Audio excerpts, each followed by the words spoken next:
photo booth. Do you know what I'm in? I'm in my self-tape corner. Fantastic. Yes, So do you take lots of... tricky one. Do you paint? No, I'm an actress. Just in case I Brilliant. And But this yeah, is where I luckily had a I camera. painted the house. Well, listen, let's talk a little bit because when I photograph people, one of the main things I like to do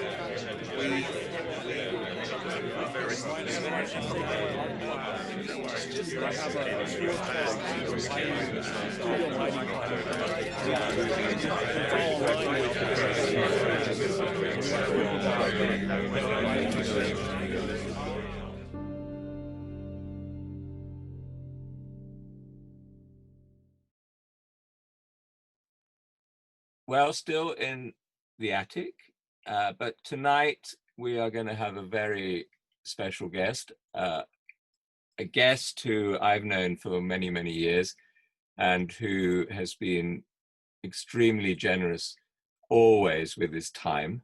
And I have to say with his face, because I photographed him a number of times and he's got the most wonderful face. As part of the Time to Act series, I've put together just moments with certain people. We had a wonderful one recently with 6 actors, young actors. This is an established actor and someone who has really given us some wonderful performances, but he's also someone who I've got to know a little bit better during COVID.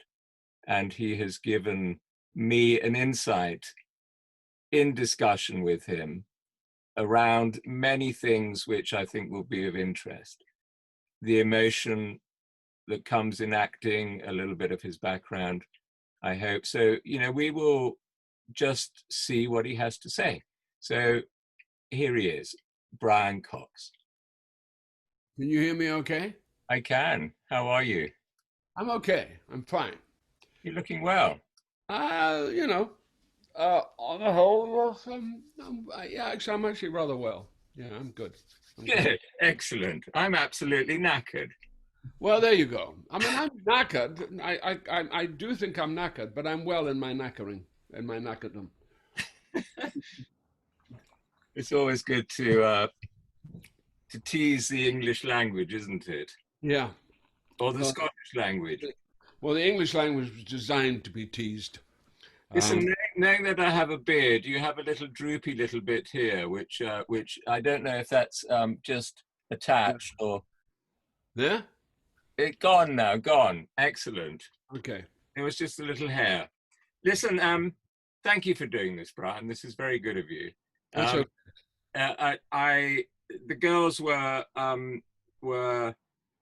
they kind of then got it really into it and began to think that they needed a bit more preparation. So, and their guests that they then wanted to bring on couldn't make it this evening.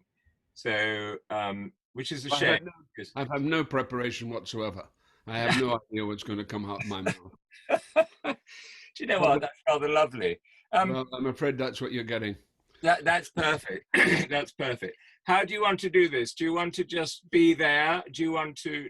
Are you in your little cubby hole? No. This is my home.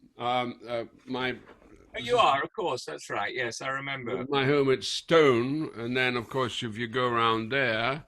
Yeah, that's right. That's where you were before, wasn't it? Well, I was at the other end before. I was at the door end. I'm now at the stone end. Yeah. Listen, I'm very happy in terms of you grabbing hold of the computer and walking around with it, whatever. Or you just stay where you are. It's up to you. I think it's best to be still because then brain works much better. Okay. Otherwise, if I go around, I get into distraction mode. But my brain is already a distracted brain anyway, so I don't need to distract it anymore. Now, we did one with 6 young actors who did fantastically well. They prepared their own little soliloquies and speeches, which was prepared, but we decided to do it. I will send it to you after, if you're interested, because I thought that they did remarkably well, and we had a conversation after. But I just really wanted these to be a little bit more reflective of who you are, and a little bit more about a talking heads off the cuff, a little bit about your potentially your background, upbringing, whatever spews out, I Sure, suspect. sure. Yeah. I Um, mean, absolutely. and once you start, I'm not going to interrupt at all because it just has to be exactly that. And then after, if I could ask you a few questions in conversation, and then that would be it, really. And you Okay. can make it as long as you can keep going, or you can, whatever. All right. Um, And we are recording. okay. I'm going to ask somebody to do something first. Yeah. Elka, could you go up the stairs and there's some paperwork on top of those boxes, Yes. and it's the one about birth, and I'll start off with that. I'm going to give you an excerpt from a memoir that I have not yet published or has not even been accepted, but there's various people interested. And this was the first thing that I wrote on uh, this memoir, and they were a little bit like they thought it was a little too Joycean for them. And I kept saying, "Well, it's this is a bit about style." I said, "No, it's not. That's a cat, by the way. Keep Perfect. Excellent. And that's Princess, she's very much a princess, and She is a princess. She's beautiful. no, she is a princess. She's 12. She's not a kid.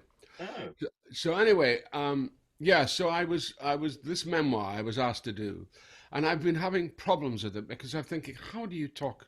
How do you tell them a life story, and what is a life, and why is a life, and all the questions that come up when you're given the challenge of thinking, I have to tell my life story, and of course you're trying not to be boring, and style does come into it, and also being some from the theatre, being of the theatre, the nature of the theatre comes into it as well.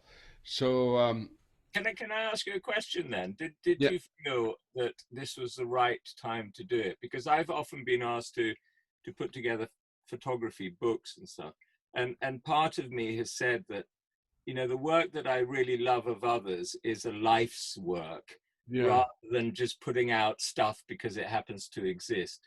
And Well, I think there are certain oh, what's the word? There's certain there are in your life you complete, move on, complete, move on, complete, move on, and sometimes you don't complete. Sometimes you half complete and then move on. But there's always a process of that. There's a process of kind of completion that you're trying to do in terms of making sense of where you are at any given point. And I think that therefore I wrote two books before, but like nearly over 20 years ago, I wrote a no, actually it was nearly 30 years ago now. I wrote a book called Salem to Moscow, which was a book about my work, the work I did in Russia at the time of Glasnost, where I spent a year while I was at the RSC commuting between the two places. And then the other book I wrote was a book when later on, when at the National, I played King Lear, and I wrote a thing called the Lear Diaries, which was a series of about that tour of Lear that we did with McKellen and Claire Higgins and Sue. Oh gosh, Sue. Oh, I've forgotten her last name. Anyway, we did that world tour together. So I did, so I wrote that, and that was also those were particular episodic shifts in my life.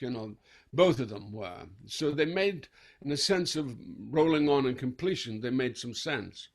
So when I was asked to write this memoir, it kind of made sense to me. But I knew if it would be a memoir, it would be the last one that I wouldn't write another one. This would have to be it.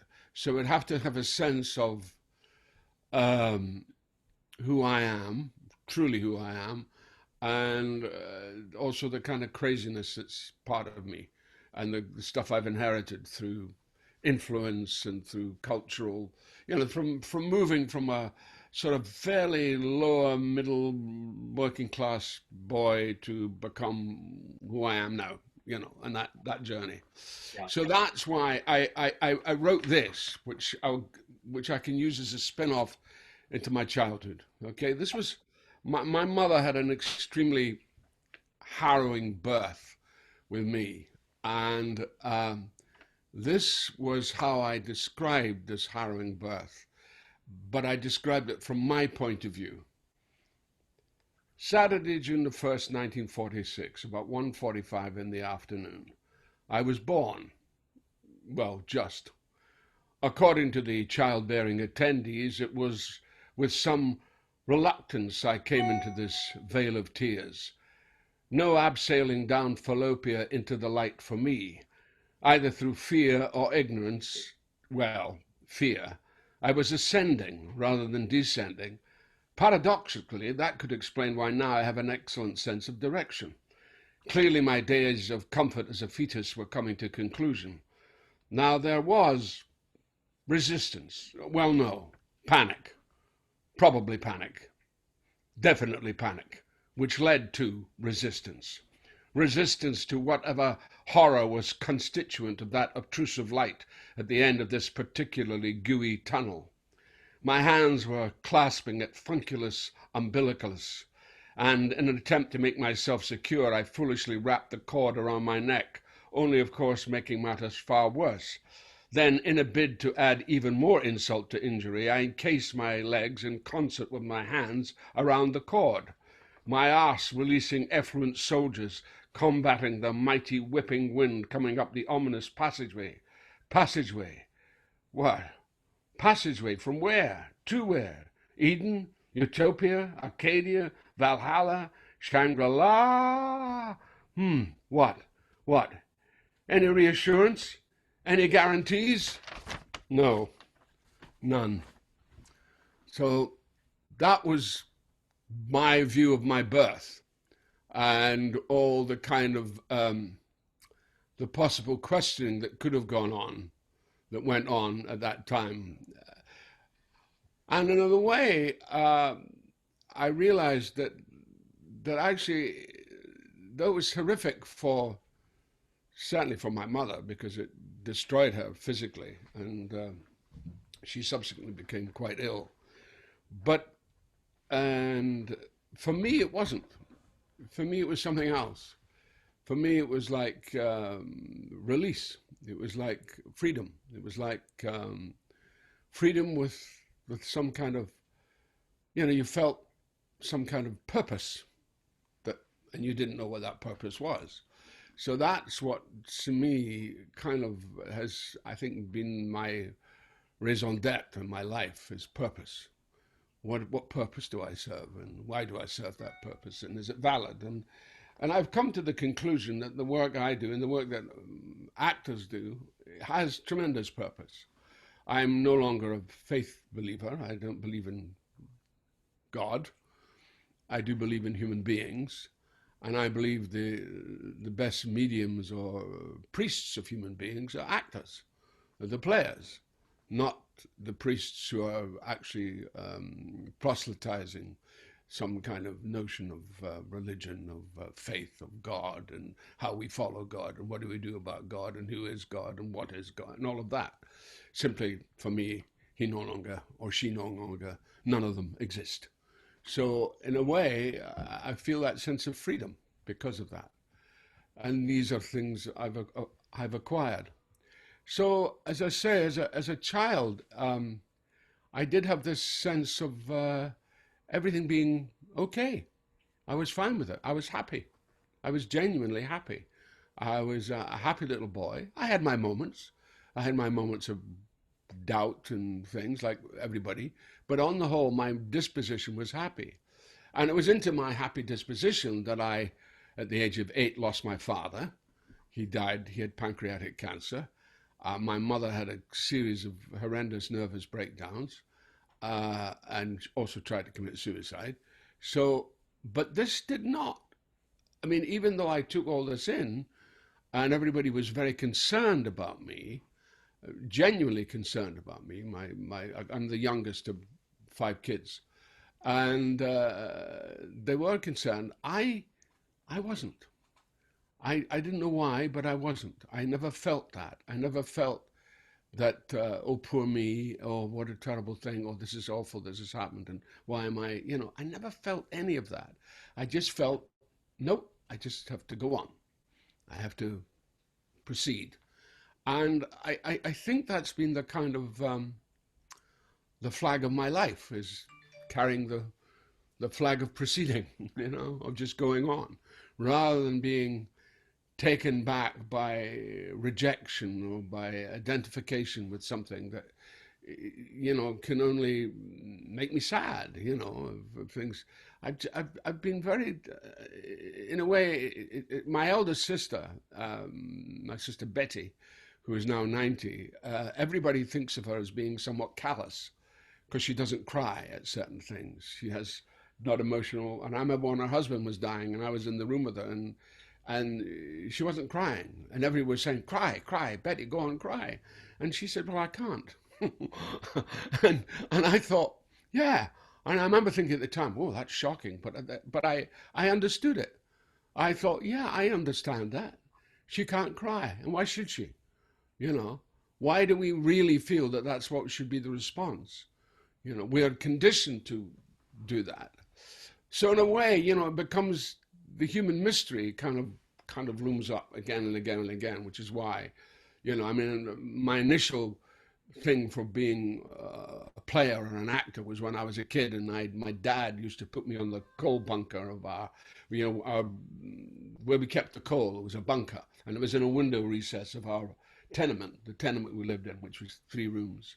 And New Year's Eve on Hogmanay, my dad would put me on the bunker, and there'd be curtains, and my sisters would announce me, and I would, at the age of 3, I would go out and I'd do my Jolson impersonations, down on one knee and doing the accents and everything. And of course, what happened to me in that moment was the effect that it had on the room. And the thing, and my dad was he was a rather extraordinary man, even though but I remember him vividly. And he had this kind of inner, everybody said, oh, he's awfully deep. Oh, Chick. My father was called Chick. Oh, Chick's awfully deep. He's a deep soul. But he was very reflective. But he was also very concerned about other people's well-being. And he was a medium for other people's joy and happiness. That's what he did. That's what his goodness was. And of course, but there was something inherently sad in him at the same time, which is why I think he left us too early. Anyway, the thing was that effect on that room, when I saw that room, and that room to come to some kind of harmony, I just thought, wow, what a gift. What is that? I didn't even know it was a gift, but I thought, what is that? What's happened? What have I done? What is, And I just thought, this is such a good feeling. And that feeling's never left me. It has never left me to this day. And it's why I do what I do. Because that feeling of harmony, that feeling when you're in the live art, when you're doing it and people just are coming together in some way. And it's not even about standing ovations or any of that bollocks, because that's all gone off hand. But it's about that focus, that concentration, that energy that you feel coming from that group of people. And it's tangible. And it's as religious as you could get. And it's as worshipful as you could get. Because there's a worship of who we are. Not about something outside ourselves, but who we are in all our fragility and all our delicacy and all our uncertainty. And that's what I find so extraordinary about my job, and what a privilege it is to do what I do. So, yeah. You want to ask me something now? I do. So, obviously we've been going through COVID and audiences have disappeared. Mine disappeared from my exhibitions. Yours disappeared in theory from the theatre stage. Obviously, Yeah. You've done a lot of TV and film. When you're on stage and you've got the spotlight on you and you're looking at an audience, what can you see? Well, it depends on the audience now, There are audiences and audiences. There are audiences in certain theatres which have a real kind of inner hunger for something. And there are audiences that come there, or there's a sort of blaseness about audiences. They're not, unfortunately, that initial little infants sense of wonder is not the sense of wonder that one gets consistently with an audience, because audiences are distracted. They're there because their wives have said we're going to the theatre.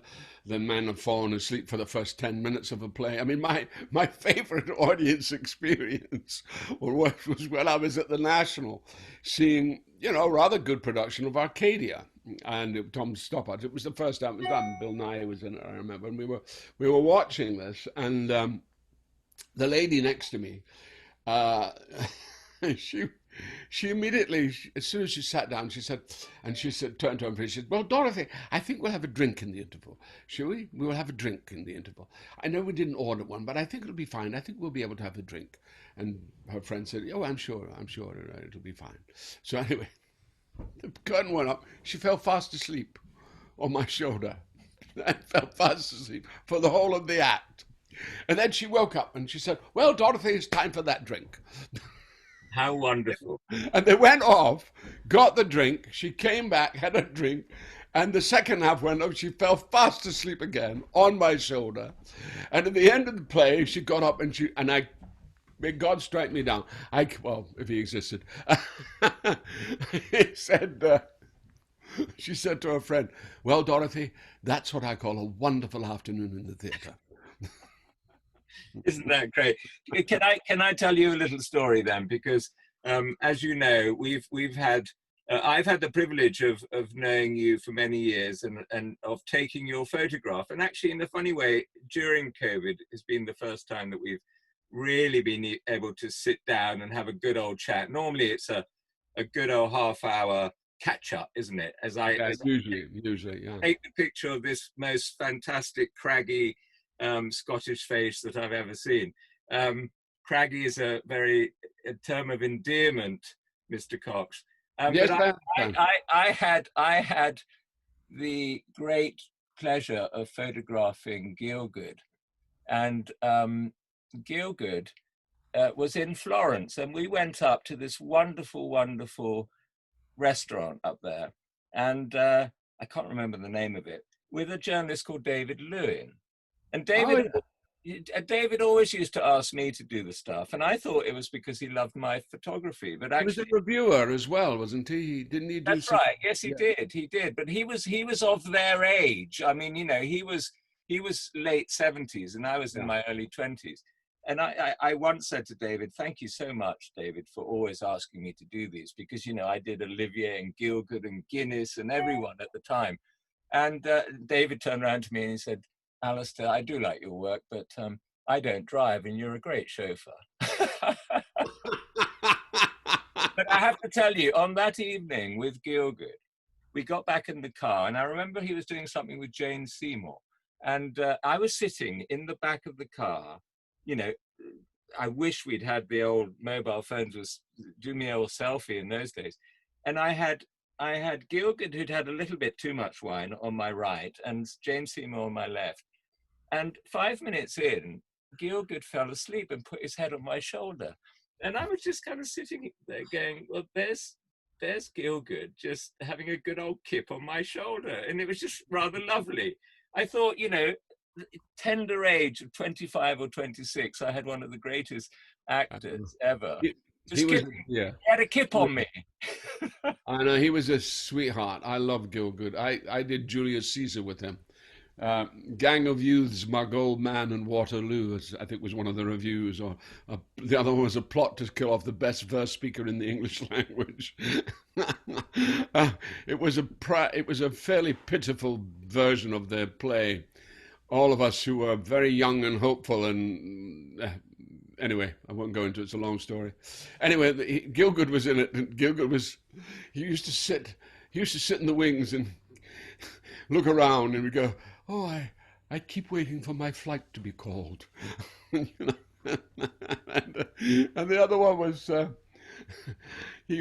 night, one afternoon, we were doing it, and a gang of us were all, there was Tom Wilkinson, there was Oliver Cotton, there was Gon Granger, there was Ronnie Pickup, there was me, and we were all waiting to come on. And what a long Senate, and a Senate is when you walk the whole semi-circumference of the stage, and we did this thing where we were walking, and Oliver Cotton, who was playing Decius Brutus, he had these papers under his arm, and we started to laugh in the wings, and the laughter, we were trying to control it, and Oliver was shaking, but he didn't realize all the papers was falling out the back of his briefcase. And at one time he had to break off and run down to Gilgun and say, Trebonius desires you to all look these his humble suits. Open the briefcase. And of course, and he kept saying, no, guys, you've got to stop. I've got a line. Stop. And he broke off and he went forward and said, Trebonius desires you to all look these his humble suits. And there was nothing there because it had all fallen out. And he went, ah, like that. And Gilgood looked at him and said, no, Oliver, please. Oh, he was so funny. He had such a so funny, voice, didn't he? Listen, I'm going to ask you to go back to the audience thing, because I'm just really intrigued about this Zoom audience that you've suddenly found. So, you know, when you are on the stage and you look down and can you see faces? How far back can you see? Well, you can. And when you do, do you know that moment when your performance is so damn wonderful that everyone just has to pause and has to find that moment of silence, and there is that ultimate silence in the room? Before you get to that, can you feel it in the room? Does silence mean a good thing for you? Well, again, as I said originally, Alice, it goes back to this sense of harmony.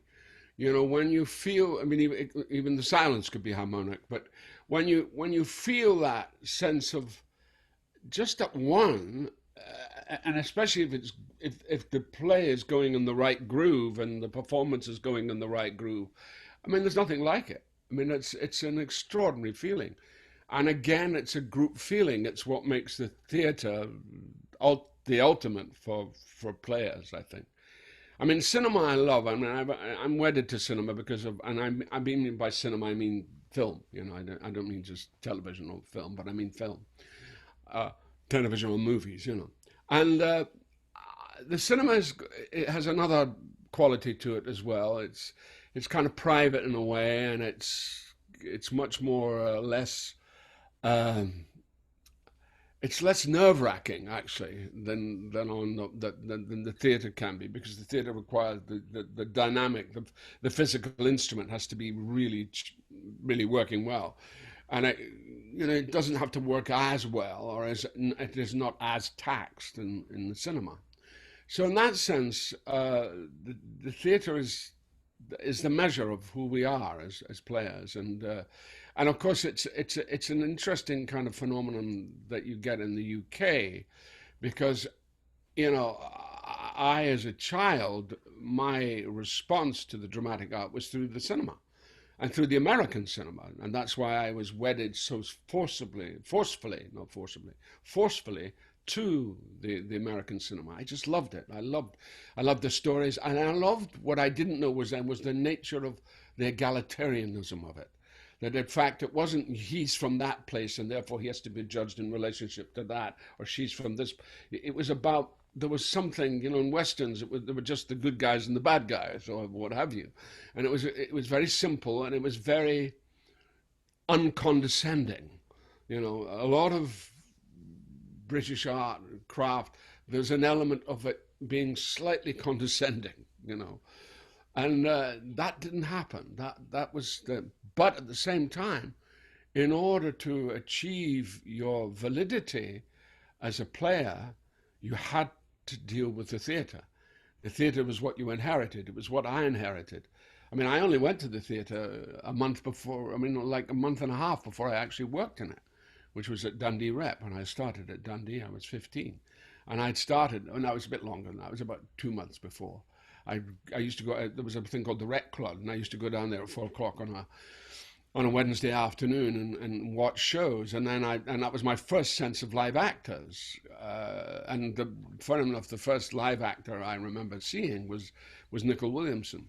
He was there, and this young, extraordinary, gifted, genius actor, absolute genius, which he went on to prove that he was a genius actor. But then again, his own demons got the better of him because he was kind of demonically driven. But that was what was so interesting to me, was that that was became the sophisticated inheritance, the theatre. But then when you strip it away, you realize it's at your core. It's the effect that you had on the room as a 3-year-old with an audience, and how you palpably shared that. You describe other actors as being, wonderful, gifted, demonic even. I mean, demonic to me sounds as if you have to give every essence of your emotion to a part which is potentially it's someone else. Hmm.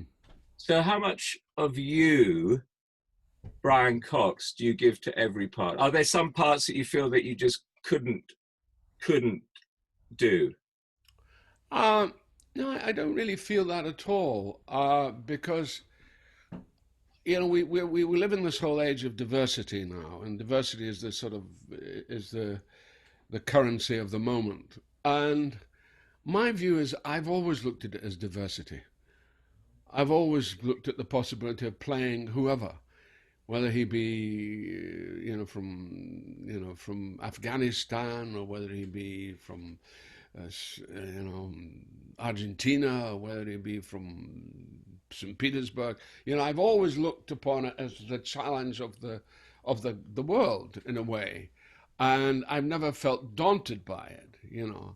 I'm one of the strange. I think we're a similar generation. So, I mean, did you see Olivier play Othello? I didn't, I'm afraid, no. Oh, you see, I did, and that was astonishing. I mean, and that would be absolutely, completely unheard of now. No one would allow that to happen. And in fact, I played Iago to Michael Gambon's Othello at Birmingham Rep. And he was extraordinary as Othello, absolutely extraordinary. And then a few years later, he went and tried to do it at what's that playwright? Alan Ayckbourn's Yeah. place up north. And he tried to do it there with, I think it was Ken Stott. And he was really dragged over the coals for it because the time had changed. We had moved into a different thing. But that was what appealed to me about the theatre, you see, was its classlessness. My first day of going into the theatre at Dundee Rep, and this is without a word of a lie, I walked in and I walked to the front, and the person said to me that sorry, let me just turn this off. The person said to me, you um, said said you've got to go around the back. This is the front. You can't be in here. You've got to go around the back if you want to get to the offices. So because I went into the where the box office was, and I sort of went round the back of the theatre, and I went, and as I entered the close, and because it was an old tenement, was where the dressing room was and the green room and the wardrobe was, and I walked up this close, and then the theatre was on the other side, the actual stage, and down right and down left, and all those entrances and exits.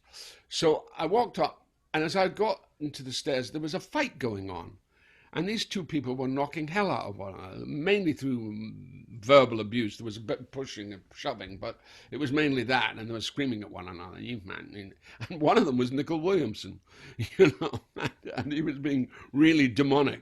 Talk about demonic. He was being really demonic. So I passed him. I got past both of them. They kind of allowed me to get up. It was a bit embarrassed. I was a bit overwhelmed. Then I got to the landing, and on the landing was an actor smoking a cigarette. And it was Gone Granger, the actor Gone Granger. And he looked at me and he was smoking. He went, "Are you all right, darling?" And I immediately knew I was home. I avoided this fracas, this kind of violent fracas. And then somebody's calmly calling one's darling. And I thought, this sounds like the right place to be. And listen, I'm trying more and more and more after photographing so many people to find more of a truth in the photograph. And I don't believe that you can find a complete truth simply because I'm in the room with you. So you're not going to give me your total privacy. But I do believe that I can find something in your face, in your eyes, which give me that truth. Now, you describe actors that have given great performances. Is that a truth that you see in their performance as well? Is that a good way of describing it? Can you see something as a truth? You asked me early on how much of yourself is in what you do. You asked me that question early on. I sort of didn't answer it properly.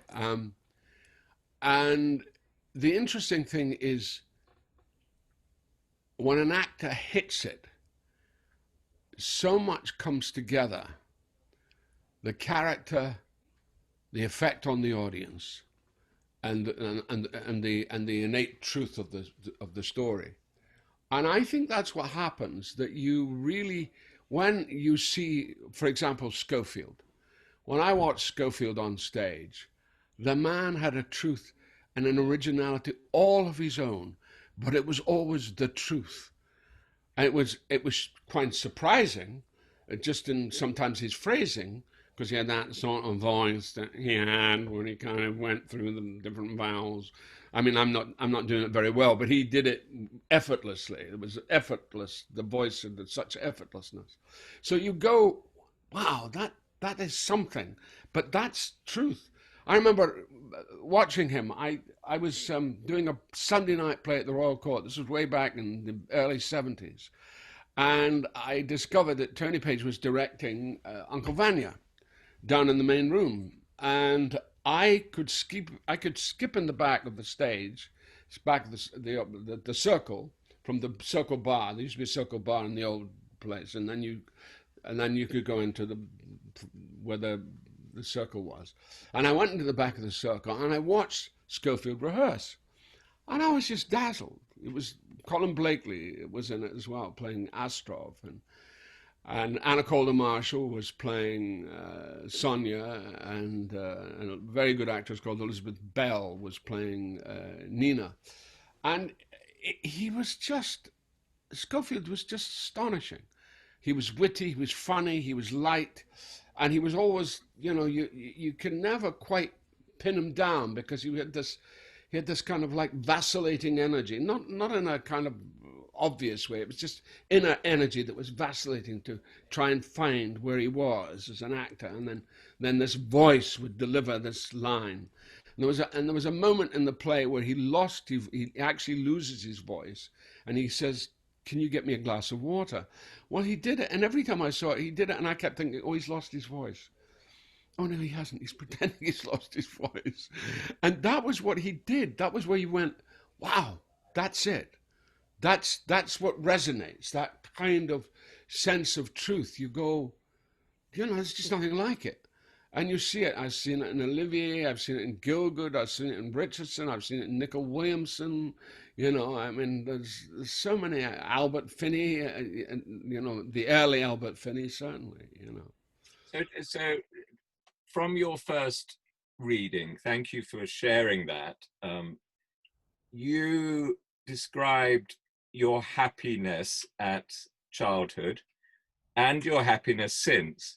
When you look back at these periods of times, which is generally known as nostalgia, Yeah. do you find a different emotion in there? Do you wish that it was all happening again? No, I think, Alistair, the problem is trying to sum up what happiness is, and I think my real state was one of observance, purpose and observance. That I was just as bemused by people's states, and bemused by being in a room of people who were mourning, and what was going on, and so. To describe myself as, it gave me a certain peace as a child. I was, and I could be. I was quite jokey as well, but so that's what the happiness was. It was being at one in a way. I never felt, the way a lot of other people felt about. I mean, of course, I was sad about people passing away, but I was never kind of locked into a kind of emotional thing, energy. And I think I was blessed, actually. I think I was very blessed that way. And I think it's remained with me in many ways. You know, it's. I describe my sister's, you know, her thing of apparently being callous, but just not being emotional. And I think I can be very emotional, but I kind of use it in a way. I'm not. I'm using it as an instrument. Well, in a way, you've used your acting as an instrument to describe your emotion. Yeah, That absolutely. very emotion, you know, which is a truth in itself. Yeah, that's And by describing it, you need an audience. So you've shared that emotion with them through your work, haven't you? yeah. No, that's right. And you do need the. I mean, and you know, and there's no question about it that in a way that the kind of deeper thing is that you do need some kind of affirmation to understand. You know, are we all on the same page here? Roughly, we are, not all together, but yeah, on the whole, maybe it's a big page, but there we go. So that's kind of affirms something for you, you know, that you're not pissing in the wind, as it were. So in that way, that's what's kind of strong about the work, you know. Now, I know what your answer might well be to this final question. So I'm hoping that it's going to end on a high note. So we all find a stage in life where some of our colleagues and others reach that tender age when we snuff it, basically. Mm. So some of your colleagues have done that. Do you think about your own mortality at all? Constantly, constantly. It doesn't leave me because I'm getting to a point now where yeah, I'm 74. So, you know, and I keep looking at on the IMD page and I see an actor on, like, when did he die? Oh God, he was 73 when he died. Oh, he died at 70. Oh, he only lived till he was 70. You know, so I constantly, so I'm always in a state of being aware of my own mortality. But I feel good. You know, it's sort of contrary because I keep thinking. I mean, I had a bad time with my knee recently, which and it still troubles me a bit. So there's a kind of Achilles weakness there. I feel not so good, but on the whole, I feel very good. I feel really, even though I am who I am, and you know, I could snuff at any minute, but at the same time, we could all snuff at any minute. You know, you know, it's not. I mean, the chances, of course, at my age is much higher, but I don't. I'm not bothered about it in that way. I mean, it's you know, the readiness. The readiness is all. You know, I think Hamlet says it, and I think that's what's important. And I think what's important, and I've seen it, is to try and make. I think the one thing you can do for yourself is to make a good death, and to make a death where you feel that you haven't left the place in, you know, you've tidied up a little. Well, on that note of the readiness is all, I think we will say thank you, Brian, very much. Thank Good you, to see Alistair. you. I know you're going to be extremely busy soon, yet Yeah. again. What are you about to do? Succession, season 3. Fantastic. Are you looking forward to it? Well, yeah. I mean, I'm just hoping that I'm still, I'm just hoping I can still remember the lines. You know, Alistair is very hard. Well, you are 74, young man. So I am. thank you, Brian. Bless Speak you. again soon. Yes. Take care. Bye.